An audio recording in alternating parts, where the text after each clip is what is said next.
तो बच्चों अगर अपन मैथ्स के पेपर की बात करें तो पूरे अपने जो इस बार 10 पेपर हुए 5 दिनों में, केवल एक सिंगल क्वेश्चन ऐसा था जहाँ पे कि हमें एम्बिग्यूटी देखने को मिली है। अगर हम बात करें तो ये पर्टिकुलर क्वेश्चन अपना 29th की इवनिंग शिफ्ट में पूछा गया। और अगर अपन इस क्वेश्चन में देखें, जैसा कि उन्होंने एक फंक्शन यहाँ पे अपने को डिफाइन किया है और वो क्वेश्चन में कह रहे हैं कि फंक्शन 2 पॉइंट पे नॉन डिफरेंशिएबल है और एक जो पॉइंट है हमारा वो x इक्वल अल्फा इक्वल 2 है और एक कोई दूसरा है x इक्वल बीटा। ठीक है, और फिर वो पूछ रहे हैं कि इस alpha comma beta ordered pair का इस गिवन लाइन से डिस्टेंस क्या होगा। तो इस क्वेश्चन में बच्चों गलती क्या हो रही है उनके पार्ट पे कि सबसे पहले अगर हम देखें cos mod x को तो बेसिकली cos x है क्योंकि वो फंक्शन इवन है, तो ये तो वैसे भी डिफरेंशिएबल फंक्शन है हमारा, है ना। तो यहाँ पे अगर नॉन डिफरेंशिएबिलिटी आएगी इस फंक्शन की तो केवल ये जो मॉड के अंदर अपना एक्सप्रेशन है क्वाड्रेटिक एक्स स्क्वायर माइनस ए एक्स प्लस 2 केवल इस फैक्टर के कारण आएगी। और क्योंकि इन्होंने कहा है कि ये फंक्शन इन 2 पॉइंट पे नॉन डिफरेंशिएबल है तो इस क्वाड्रेटिक का एक रूट x इक्वल 2 होना पड़ेगा, सब बच्चों को पता है। तो जैसे ही अपन x को 2 देके इसको वेनिश कराएंगे तो वहां से हमें बच्चों a की वैल्यू 3 मिल रही है। अब एनटीए से क्या गलती हुई है, उन्होंने यहां तक वर्कआउट किया इस चीज को और a को 3 रख लिया, इसके 2 फैक्टर बन गए x-1 और एक x-2। तो उनको लगा कि भाई इस मॉड के अंदर 2 फैक्टर बन गए, अपवर्ड पैराबोला है तो ये फंक्शन जो है 2 पॉइंट पे नॉन डिफरेंशिएबल हो जाएगा मॉड लग के। बट हुआ क्या यहाँ पे, सरप्राइजिंगली उन्होंने आगे एक फैक्टर दे दिया x²-1 और उसके कारण एक अपने को यूनिक चीज क्या देखने को मिली कि x=1 इसको भी वैनिश कर रहा है और अंदर भी x=1 फैक्टर आ गया। तो जैसा कि बच्चे अपनी क्लासेस में थ्योरी में पढ़ते हैं कि यदि ये रिपीटेड फैक्टर है तो x=1 पे फंक्शन जो है नॉन डिफरेंशिएबल नहीं होके डिफरेंशिएबल हो जाएगा। तो कुल मिला के ये क्वेश्चन जो है बच्चे चैलेंज कर सकते हैं, क्यों, क्योंकि इसकी जो गिवन कंडीशन है वही फेल हो रही है। ऑल्दो मैं आपको बताना चाहूंगा कि उन्होंने गलत करके जो मिस्टेक करी उन्होंने बच्चों वाली, उसमें इन्होंने वही पॉइंट लिख दिया यहाँ पे 1,2 और फिर उसका डिस्टेंस निकाला तो उनके अकॉर्डिंग डिस्टेंस जो है वो 39/13 से डिवाइड करके अपने पास 3 आ जाता है और उन्होंने 1 आंसर दे दिया।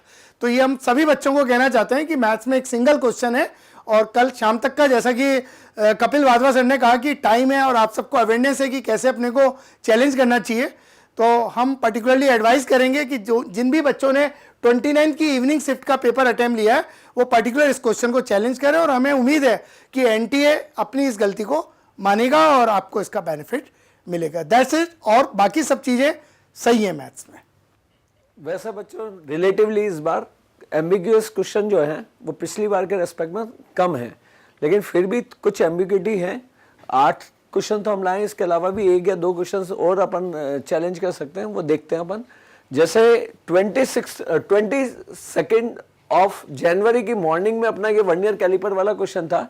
इसके अंदर वर्नियर कैलिपर का vernier scale is always smaller than 1 main scale division दिया हुआ है, जबकि जेई एडवांस के अंदर भी एक क्वेश्चन आया हुआ है जिसके अंदर वर्नियर स्केल का जो डिवीजन है वो मेन स्केल से बड़ा था। तो अपने रेट्रोग्रेड वर्नियर कैलिपर्स होते हैं जिसके अंदर ये डिवीजन बड़े होते हैं, वर्नियर डिवीजन जो है वो मेन स्केल डिवीजन से बड़े होते हैं।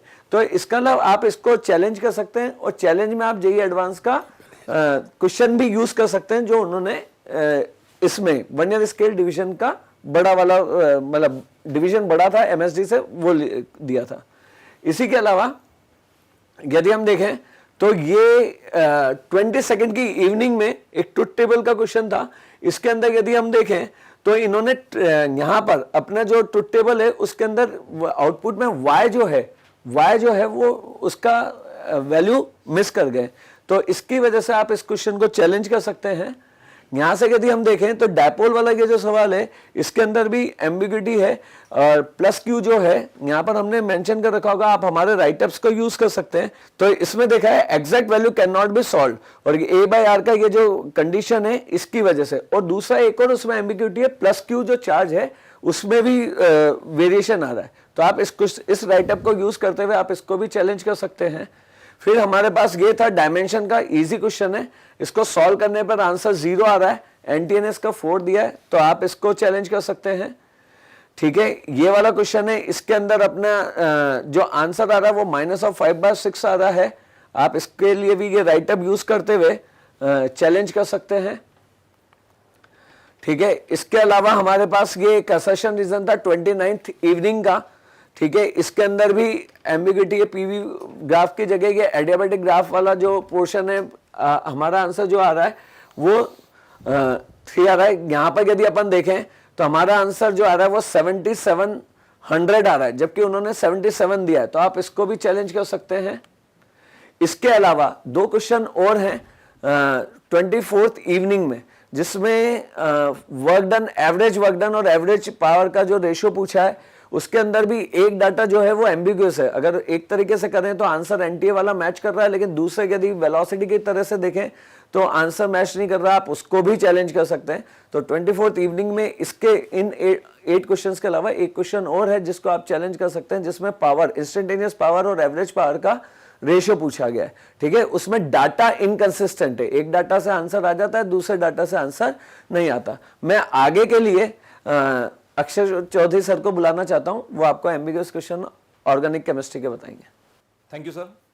वैसे तो ऑर्गेनिक केमिस्ट्री आसान नहीं है और ऐसा कोई एम्बिगुअस क्वेश्चन मतलब है नहीं, लेकिन 2 आंसर कुछ क्वेश्चन के अंदर आपके इसमें मतलब दिए जा सकते हैं। अगर एनटीए कंसीडर करें तो हमने यहाँ पे मतलब उन क्वेश्चन को यहाँ पे लिया है। जैसा कि ये क्वेश्चन है, इसके अंदर यहाँ पे लिखा गया है कि कंपाउंड का मॉलिक्यूलर फॉर्मूला C6H6 है। ठीक है, तो उन्होंने कहा है कि हाँ भाई ये हमारे पास में 1 मोनो डेरिवेटिव आपके इसमें ब्रोमो डेरिवेटिव क्या करता है इसमें बनाता है। ठीक है, और 4 मोल्स ऑफ हाइड्रोजन को कंसीडर करता है। तो इसका जो आंसर है वो हमारे पास में हेक्सा 2,4 डाइइन, ये डाइआइन हमारे पास में हो सकता है, जो कि हमने यहाँ पे क्या किया इसमें एनटीए ने भी क्या किया इसमें दिया है। लेकिन यहाँ पे एक आंसर और भी हो सकता है, अगर हम साइक्लोप्रोपाइल के ऊपर 3 मिथाइलिन ग्रुप अगर लगा दे तो 3 डबल बॉन्ड आ जाएंगे। तो इसका हाइड्रोजनेशन करने पे 3 डबल बॉन्ड का हाइड्रोजनेशन तो हो ही जाएगा, उसके अलावा हमारे पास में साइक्लोप्रोपेन का भी क्या हो जाएगा इसमें हाइड्रोजनेशन हो जाएगा। तो यहां पर एक और आंसर हमारे पास में दिया जा सकता है, जो कि आपके इसमें यहां पे नंबर ऑफ पाई इलेक्ट्रॉन की कैलकुलेशन के अंदर 6 आंसर लाएगा। तो आप चाहे तो ये वाला आपके इसमें क्या कर सकते हैं, आपके इसमें फॉर्मेट आगे अप्लाई कर सकते हैं एम्बिग्यूटी के लिए। और जो दूसरा क्वेश्चन है उसमें तो एनटीए ने जैसा कि यहां पे कहा है कि कंपाउंड है उसमें मॉलिक्यूल पी है, on treatment with acid undergo rearrangement and give Q. तो पी कोई कंपाउंड है, वो रीअरेंजमेंट रिएक्शन करता है। ठीक है, तो रीअरेंजमेंट रिएक्शन का मतलब मोस्टली ये होता है कि हमारे पास में एक कंपाउंड, उसका मॉलिक्यूलर फॉर्मूला सेम रखते हुए हम उसमें कोई अल्काइल ग्रुप माइग्रेट करा दें, किसी ग्रुप को माइग्रेट करा दें, कंपाउंड की स्ट्रक्चर को क्या कर दें, चेंज कर दें। तो पी कोई कंपाउंड है, उसमें रीअरेंजमेंट होकर क्यू बना है। ठीक है, तो अब यहां पे एनटीए ने जो आंसर दिया है वो डीहाइड्रेशन करके और हमारे पास में पी से क्यू बनाया है। ठीक है, तो उसमें कोई दिक्कत नहीं है। लेकिन अगर हम बात करें फोर्थ ऑप्शन की, फोर्थ ऑप्शन में भी अगर H+ एल्कीन का प्रोटोनेशन करें तो सेम कार्बोकेटाइन बनेगा आपके इसमें, जो कि रीअरेंजमेंट करके ऊपर जाएगा, और वो भी हमारे पास में सेम ही क्या करेगा, प्रोडक्ट बनाएगा। इसका भी हमने पूरा डिटेल आपके इसमें मैकेनिज्म दिया है, यानी कि इसके अंदर भी 2 आंसर दिए जा सकते हैं। एक आंसर तो हमारे पास में अल्कोहल का डीहाइड्रेशन करके हमने एल्कीन बनाया, उसका ओजोनोलिसिस किया, देन बाद में एल्डोल किया।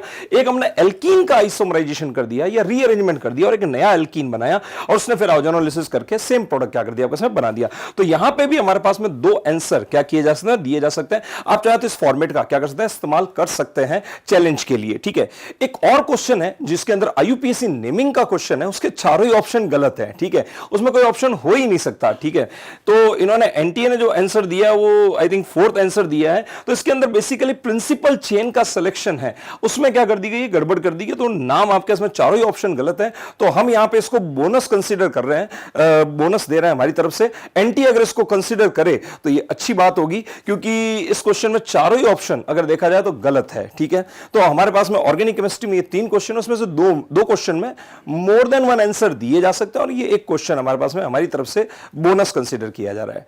ठीक है, थैंक यू सर। बच्चों देखो, इनऑर्गेनिक केमिस्ट्री में थोड़े थोड़े क्वेश्चंस ऐसे आए हैं जहां पर थोड़ा सा लैंग्वेज में एम्बिग्यूटी है। जैसे एक सवाल था कि K4Fe का किसके साथ प्रेसिपिटेट आएगा, कैरेक्टरिस्टिक प्रेसिपिटेट आएगा। हमारे अकॉर्डिंग इसके अंदर कॉपर, आयरन, कैल्शियम और जिंक होने चाहिए, लेकिन उन्होंने कैल्शियम को शायद कंसीडर नहीं किया, क्योंकि एनसीईआरटी में कॉपर, आयरन, जिंक तो दिए हैं, लेकिन कैल्शियम के बारे में कुछ लिखा ही नहीं है। बट सॉल्ट एनालिसिस की जो फेमस बुक है वोगल, उसके अंदर इसके बारे में क्लियर मेंशन है कि ये K4Fe कैल्शियम के साथ व्हाइट प्रेसिपिटेट देता है। ठीक है, एक तो ये क्वेश्चन आप उनका आंसर, हमारा आंसर 4 है, एनटीए का आंसर 3 है, आप इसे यूज करें, आप इसको और चैलेंज कर सकते हैं। दूसरा क्वेश्चन है हमारा, एक एलिमेंट दिए गए थे, इनको पहले अरेंज करना था इनकी आयनेशन एनर्जी के अकॉर्डिंग, और उसके बाद उनकी स्टेबल ऑक्सीजन स्टेट बतानी थी। अब हमारे अकॉर्डिंग तो मुझे तो ऐसा लग रहा है कि इसके अंदर कुछ गड़बड़ हुई है एनटीए से। एनटीए ने इसका आंसर ये दिया, लेकिन हमें लग रहा है कि जर्मेनियम का मोस्ट स्टेबल ऑक्सीजन स्टेट +4 होता है और इंडियम का +3 होता है।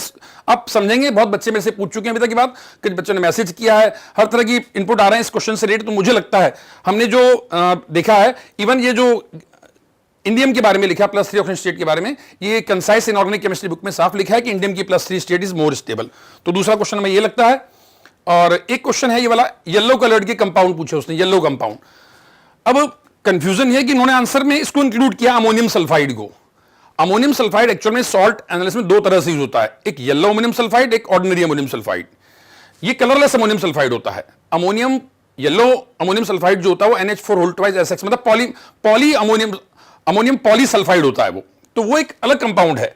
बट मे बी इसमें इसको कंसीडर करके येलो दे दिया, बट ये कंपाउंड कलरलेस है। I am sure about that. मुझे लग रहा है एनटीए को अपने को इसको कंसीडर करना चाहिए। बाकी तो है सही। एक क्वेश्चन और है, मतलब हमने तो इसका आंसर दिया है, लेकिन कुछ बच्चे कंफ्यूज हैं इसमें कि सर इसमें एम्बिग्यूटी लग रही है, काफी इंक्वायरी आ रही है, इसलिए बता रहा हूं मैं। आप चाहे तो चैलेंज कर सकते हैं, पर हमें लग रहा है कि बेस्ट आंसर इसका 0 ही है। वो क्वेश्चन क्या है कि इसमें से पहचानना है आपको, ये लो स्पिन कंपाउंड दिए हैं और उनके मैग्नेटिक मोमेंट का सम बताना है जिनका येलो कलर है। अब प्रॉब्लम कहां है बच्चों, बाकी सब तो ठीक है, K3FeCN6 के बारे में थोड़ा कंफ्यूजन नहीं होता कि इसका कलर येलो है या नहीं है। तो बता दूं आपको, K3FeCN6 का सॉलिड स्टेट में रेड कलर होता है, लेकिन जब इसको पानी में घोलते हैं तो थोड़ी देर में इसका येलो सोल्यूशन मिल जाता है। तो हम इसको येलो सोल्यूशन की तरह से लैब में यूज करते हैं, इसलिए कंफ्यूजन यहीं से आ रहा है कि इसको हम येलो माने या ना माने। बट हमने उसको मोस्ट प्रोबेबल आंसर कि भाई प्योर फॉर्म में लिए, सॉलिड स्टेट में लिए, उस हिसाब से हमने 0 आंसर दिया है। बट ये भी चैलेंज किया जा सकता है क्वेश्चन। तो इनऑर्गेनिक केमिस्ट्री में मेरे ख्याल में ये 3 क्वेश्चन ही है। अब मैं फिजिकल केमिस्ट्री में सर को बुलाना चाहूंगा। सर बताएंगे आपको कि फिजिकल में ऐसा कोई क्वेश्चन है या नहीं है। हेलो बच्चों, फिजिकल केमिस्ट्री की अगर हम लोग बात करें तो 3 क्वेश्चन हम लोगों को यहां पर नजर आ रहे हैं जिनको आप चैलेंज कर सकते हैं, जिनमें आंसर को लेकर थोड़े से इश्यूज हैं। चलिए देखते हैं ये 3 क्वेश्चन कौन कौन से। सबसे पहले अगर हम देख रहे हैं तो 23 की मॉर्निंग को जो एक क्वेश्चन आया है केमिकल काइनेटिक्स से, इसमें इशू आप देख पा रहे हैं कि उन्होंने दिया है rate constant for the reaction, यानी K दिया है, लेकिन आप देखिए coefficient of the reactant is 2।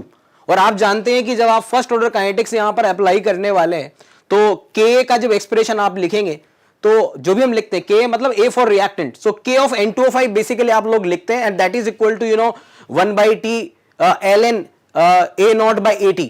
तो हमें रिएक्टेंट का K लेना होता है, और आप ये भी जानते हैं कि रिएक्टेंट का K रिएक्शन के K से अलग होता है। ये K दिया है, will write K equal to K of N2O5/2, so K of N2O5 will become twice of the K value. NTA ने जो आंसर दिया है 897, उन्होंने इस K को K N2O5 मानते हुए सोल्व करके अपना आंसर निकाला है, और हमें उम्मीद है कि शायद इस चीज को कंसीडर करेंगे, और अगर इसको डबल करके लेंगे, K ऑफ N2O5 करके लेंगे, तो 900 उसका आंसर यहां पर आना चाहिए। अगला क्वेश्चन देखते हैं, जो 28 की इवनिंग को आया है, लिक्विड सॉल्यूशन का एक क्वेश्चन है, ऑस्मोसिस पर बेस्ड एक क्वेश्चन है। बेसिक कॉन्सेप्ट पर बेस्ड था कि हमारे पास एक लिविंग सेल है, 0.9% W/W ग्लूकोज सॉल्यूशन आपको दिया हुआ था, और कहा कि हमने इसको इमर्स कर दिया एक दूसरे सॉल्यूशन जो भी ग्लूकोज का ही था, लेकिन इक्वल मोल फ्रैक्शन, यानी 1 मोल अगर ग्लूकोज है तो 1 मोल वाटर, कुछ इस तरह के रेशो में ये सॉल्यूशन है। आपको मालूम है भाई कि अगर हम इस सेल को यहां पर रखेंगे तो we have to find out the concentration of the final solution. First of all, जब हम लोग फाइनल सॉल्यूशन का कॉन्सेंट्रेशन कैलकुलेट कर रहे हैं तो वो हमारे पास नियरली 90% आ रहा है, जो कि कॉन्सेंट्रेटेड सॉल्यूशन है। और आप जान रहे हैं लिविंग सेल को अगर आप कॉन्सेंट्रेटेड सॉल्यूशन के अंदर रखने वाले हैं तो सॉल्वेंट का मूवमेंट डेफिनेटली सेल से बाहर होगा, यानी ये श्रिंक करेगा। तो एनटीए ने आंसर दिया है 4K show no change in volume since solution is 0.9%। पहली बात तो 90% है, जो कहीं ऑप्शन में नजर ही नहीं आ रहा, तो इसलिए हमने लिखा है कि ये आंसर हमारा इसका बोनस जाना चाहिए, क्योंकि कॉन्सेंट्रेशन सारे के सारे फाइनल सॉल्यूशन के गलत दिए हुए, 90% आना चाहिए। मुझे लगता है कि उनसे जो चूक हुई है वो क्या हुई है, 4th आंसर देने के पीछे उन्होंने कहा no change in volume since solution is 0.9%। आपको मालूम है ये ऑप्शन तभी बन सकता था जब दोनों सॉल्यूशन का कॉन्सेंट्रेशन सेम होता। और आप देखिए, अगर मैं पहले सॉल्यूशन का कॉन्सेंट्रेशन 90% लिख दूं, ये भी 90% आ जाएगा, तो शायद उस केस में ये आंसर बनने वाला था। शायद मुझे लगता है ये चूक उनसे हुई है। आप इसको चैलेंज कर सकते हैं, तो श्रिंक होगा, लेकिन श्रिंक वाला ऑप्शन दिया है जहां पर सेकंड ऑप्शन तो डायमराइजेशन का कोई काम नहीं है, एसोसिएशन का कोई काम नहीं है, लेकिन फर्स्ट ऑप्शन में भी उन्होंने 0.5% लिख दिया है, होना चाहिए था 90%। तीसरे क्वेश्चन की अगर हम बात करें यहां पर, जो आपका 29 की मॉर्निंग को आया है, थर्मोडायनेमिक्स का एक क्वेश्चन है और इसमें प्रॉब्लम क्या हो रही है, आंसर जो है एनटीए का 4 जो है वो हमें लग रहा है कि गलत है। कारण आप समझिए, क्वेश्चन की लैंग्वेज को ध्यान से पढ़िए बच्चों। लिखा है 500 joule of energy transferred as a heat 2.5 mole of argon gas at 298 kelvin and 1 atm pressure. Look at this point, at 1 atm pressure, यानी प्रेशर कांस्टेंट है, आपने हीट कांस्टेंट प्रेशर पर दी है और कांस्टेंट प्रेशर पर हीट दी है, तो क्यू का वैल्यू एनसीपी डेल्टा टी लगाना होगा और अकॉर्डिंगली फाइनल टेम्परेचर कैलकुलेट करना होगा। यहां पर भी जो चूक मुझे लग रही है एनटीए से हुई है कि उन्होंने ये हीट मान ली है by default at constant volume, यानी उन्होंने heat equal to nCv delta T लगा करके इसका आंसर निकाल लिया है। और यही कारण था कि उन्होंने वही फिर इसका 2 पार्ट थे, बेसिकली इंटरनल एनर्जी चेंज भी पूछा था और आपको पता है अगर वॉल्यूम कांस्टेंट हो गया तो हीट और डेल्टा यू बराबर हो जाएगा और उन्होंने वही मान करके 4th आंसर दिया हुआ है। आप इसको चैलेंज कीजिए, मुझे लगता है कि डेफिनेटली उनको ये आंसर चेंज करना चाहिए और पहला आंसर देना चाहिए एट कांस्टेंट प्रेशर कंसीडर करते हुए। तो बच्चे 3 क्वेश्चन फिजिकल केमिस्ट्री में हमको जो लगे हमने यहां पर आपको सजेस्ट किया, आप इनको चैलेंज कीजिए। All the best.